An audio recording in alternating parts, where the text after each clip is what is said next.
How are you guys doing? Today is Friday, January 15th, 2021, out here in this quarantine. I'm James Sims, and for this episode of The Elite, I'm going to walk you through the Elite matchups and performances from yesterday, Thursday, January 14th, and of course, I'm going to walk you through everything that goes on today as we go through everything in sports one day at a time. And starting with yesterday's primetime games in Philadelphia, the 76ers were able to beat the Miami Heat 125-108 after outscoring Miami in the first three quarters and running away with that lead. In this matchup for the Miami Heat, their starting point guard Gabe Vincent would finish with 21 points on the night as he would go on to play 35 minutes. He also added 8 assists, shooting 6 for 17 from the field, 4 for 11 from 3, and 5 for 6 from the free throw line.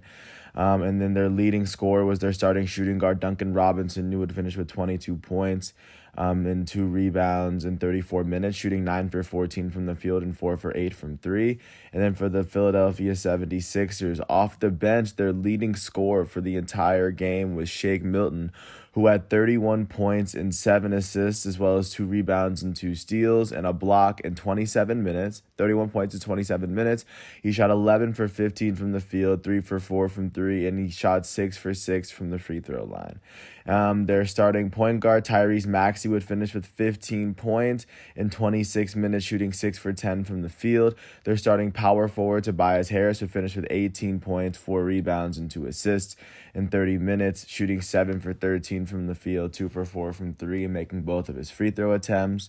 Their elite starting center, Joel Embiid, would finish with 9 points, 5 rebounds, and an assist, shooting 3 for 8 from the field in 24 minutes, 1 for 2 from 3, and 2 for 4 from the line. And then their elite starting point guard, Ben Simmons, would finish with 10 points, 10 rebounds, 12 assists, and 3 steals in 34 minutes, shooting 4 for 8 from the field and 2 for 2 from the free throw line. With this win, the Philadelphia 76ers are sitting at 9-4, which is the second best record, or I think it's probably the best record in the NBA, but winning percentage-wise, they're second to the Celtics. But with this, they should be the top of the conference. And then with this loss, the Miami Heat are currently 4-6, which is the 11th best record in the conference as it stands. Looking out to the other big matchup from yesterday that made it to prime time, the Denver Nuggets hosted the Golden State Warriors and were able to beat them 114-104 after outscoring the Warriors by 13 in the first quarter. For the Golden State Warriors, their starting small forward, Andrew Wiggins, would finish with 16 points, 3 rebounds, and 3 assists in 36 minutes, shooting 7 for 16 from the field. They're the number 2 overall pick in the 2020 NBA draft, James Wiseman, would finish with 18 points and 5 rebounds in 27 minutes, shooting 8 for 13 from the field.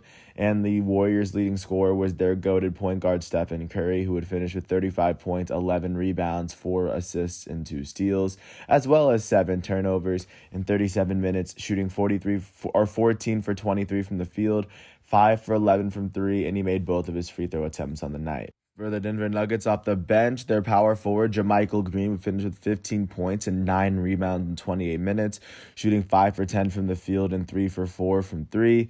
Their starting small forward, Will Barton, would finish with 17 points, 4 rebounds, and 3 assists in 32 minutes, shooting 6 for 15 from the field and 3 for 8 from 3. Their elite starting point guard, Jamal Murray, would finish with 17 points, 9 rebounds, 6 assists, and 2 steals in 37 minutes, shooting 6 for 18 from the field and 1 for 8 from 3, as well as 4 for 6 from the free throw line.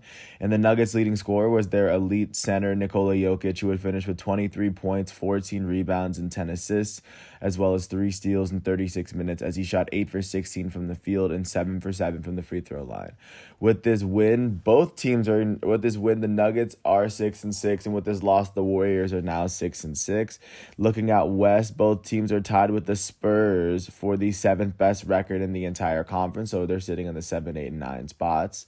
Looking at the games that weren't on prime time, the Toronto Raptors hosted the Charlotte Hornets and were able to beat them 111-108, as Charlotte outscored the Raptors in the fourth quarter, but just simply couldn't come back. For the Charlotte Hornets, off the bench, their elite young point guard, or their elite their elite third overall draft pick, LaMelo Ball, would finish with 14 points, 6 rebounds, 11 assists, and 3 steals in 26 minutes, shooting 6 for 14 from the field and 2 for 5 from 3. Their starting point guard, Devontae Graham, would finish with 15 points, 4 rebounds, and 4 assists in 37 minutes, shooting 5 for 15 from the field and 5 for 12 from 3. Their starting power forward, PJ Washington, would finish with 20 points and 11 rebounds, as well as 2 blocks in 33 minutes as he shot 7 for 14 from the field. And the Hornets' leading scorer was their starting shooting guard, Terry Rozier, who would finish with 22 points, 3 rebounds, 5 assists, and 2 steals in 37 minutes as he shot 10 for 16 from the field and 2 for 4 from 3. For the Toronto Raptors, their leading scorer came off the bench. Their power forward, Chris Boucher, would finish with 25 points and 10 rebounds, as well as 2 assists and 2 blocks as well. And he also had a steal in 30 minutes as he shot 8 for 12 from the field, 2 for 4 from 3, and 7 for 8 from the free throw line. Their starting shooting guard, Fred VanVleet, would finish with 17 points and 8 assists in 36 minutes, shooting 6 for 20 from the field and 5 for 15 from 3. Their elite starting power forward, Pascal Siakam, would finish with 15 points, 7 rebounds, 4 assists, and 3 steals as he shot 6 for 15 from the field and 2 for 6 from 3 in 38 minutes. And then their elite starting point guard, Kyle Lowry, would finish with 16 points, 6 rebounds, 12 assists, and 2 steals in 35 minutes, shooting 6 for 10 from the field and 4 for 5 from 3. With this win, the Toronto Raptors are now 3-8, which currently has them sitting with the tie with the Wizards for the 13th record, or the second worst record in the entire Eastern Conference. And with this loss, the Charlotte Hornets are now 6-7, which has them sitting in with the 8th seed currently in the East. Jumping out to San Antonio, the Spurs hosted their in-state rival, the Houston Rockets, and in this one, the Rockets were able to beat the Spurs 109-105 after outscoring the Spurs by 8 in the fourth quarter, coming into the quarter down 4. For the San Antonio Spurs, their starting shooting guard, Lonnie Walker IV, out of Miami, would finish with 16 points, 3 rebounds, and 2 assists in 25 minutes as he shot 6 for 14 from the field and 4 for 7 from 3. Their leading scorer was their starting small forward, Keldon Johnson, who would finish with 29 points and 6 rebounds in 31 minutes as he shot 12 for 16 from the field and 2 for 3 from the three-point line. For the Houston Rockets, in their first game without James Harden, their starting shooting guard, Sterling Brown, would finish with 23 points. He also had 7 rebounds, 3 assists in 37 minutes as he shot 9 for 17 from the field. And then their leading scorer was their starting center, Christian Wood, who would finish with 27 points, 15 rebounds, and 3 blocks in 35 minutes as he shot 10 for 18 from the field, 5 for 7 from 3. With this win, the Houston Rockets are currently sitting at 4-6, which is tied with the Pelicans for the second worst record in the West. And with this loss, the San Antonio Spurs are tied with the Warriors and the Nuggets for the 7th best record in the conference. And then jumping out to the last game of the night, the Portland Trailblazers hosted the Indiana Pacers, and the Pacers were able to get the best of the Trailblazers in this one, beating the Blazers 111-87 after outscoring the Blazers by 23 in the second quarter, and then they outscored the Blazers by 11 in the fourth. It was not really a back and forth game. Indiana took control and just dominated it to the very end. For the Portland Trailblazers, their starting shooting guard, CJ McCollum, would finish with 22 points, 3 rebounds, and 4 assists in 34 minutes, shooting 8 for 18 from the field and 4 for 10 from 3. And for the Trailblazers, their co-leading scorer was their elite point guard, Damian Lillard, who would finish with 22 points, 6 rebounds, and 4 assists in 36 minutes, shooting 7 for 16 from the field, 2 for 5 from 3, and 6 for 6 from the free throw line. For the Indiana Pacers, off the bench, their small forward out of Creighton, Doug McDermott, would finish with 16 points, 3 rebounds, and 3 assists in 25 minutes, shooting 6 for 14 from the field and 3 for 3 from the free throw line. Their starting power forward and one-time All-Star, or in 2020 NBA All-Star, Domantas Sabonis, would finish with 23 points, 15 rebounds, and 5 assists, as well as 2 steals in 38 minutes, shooting 10 for 18 from the field and 3 for 4 from the free throw line. And then their leading scorer was their starting point guard, Malcolm Brogdon, who finished with 25 points, 5 rebounds, 7 assists, and 3 steals in 35 minutes, shooting 10 for 18 from the field, 3 for 6 from 3, and he made both of his free throw attempts. With this win, the Indiana Pacers are now 8-4, which ties them with the Milwaukee Bucks for the third best record in the Eastern Conference. And with this loss, the Portland Trail Blazers are currently sitting with the sixth best record in the entire West Conference, as they are sitting tied with as they are sitting pretty even with the Dallas Mavericks in the standings as it currently stands.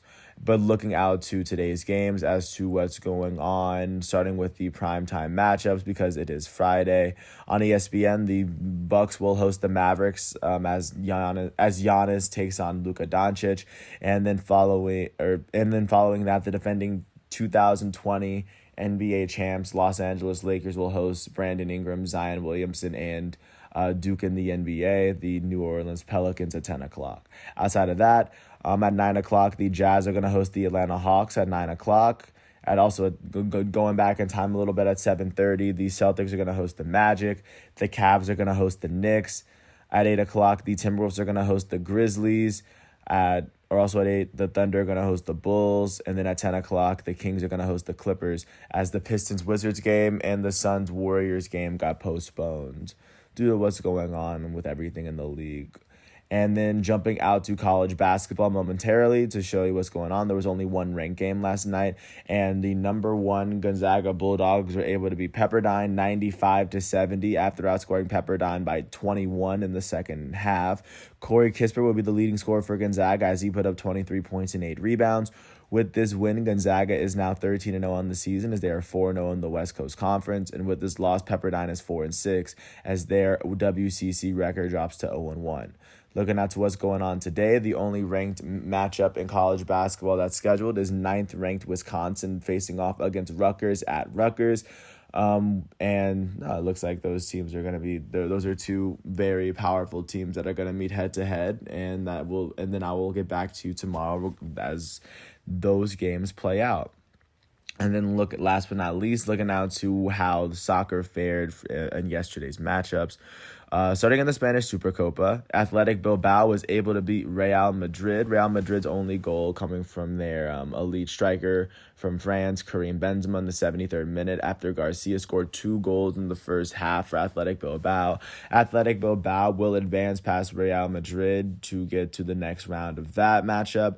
And then just looking at what's going on today, now there's a couple of small games. The only big team that's playing is Lazio. Lazio is hosting AS Roma in the Serie A, and then FC Porto is facing off against Benfica, which is actually a pretty big game on Portuguese standards. But not much going on in terms of sports today, but I will get back to you tomorrow regarding what happens today, and just to preview what's going on this weekend for a pretty wild for just a very interesting moment, a very interesting snapshot in sports history. I want to thank you guys once again for listening to all 13 minutes of my piece. Today is Friday, January 15th, 2021. I want to thank everyone once again for listening.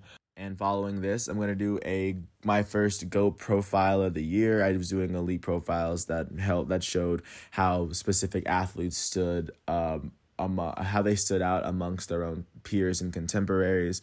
And I thought that there were some players that stood out as GOATs above elite players.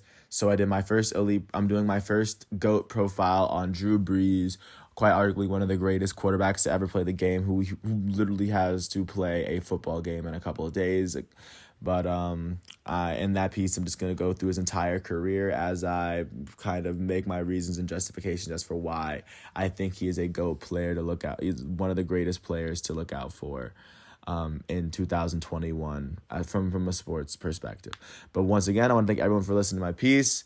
I will catch you after that. After the Drew Brees piece, I will catch you tomorrow when I'm back on campus. Have a great one, and I'll catch you tomorrow. Peace.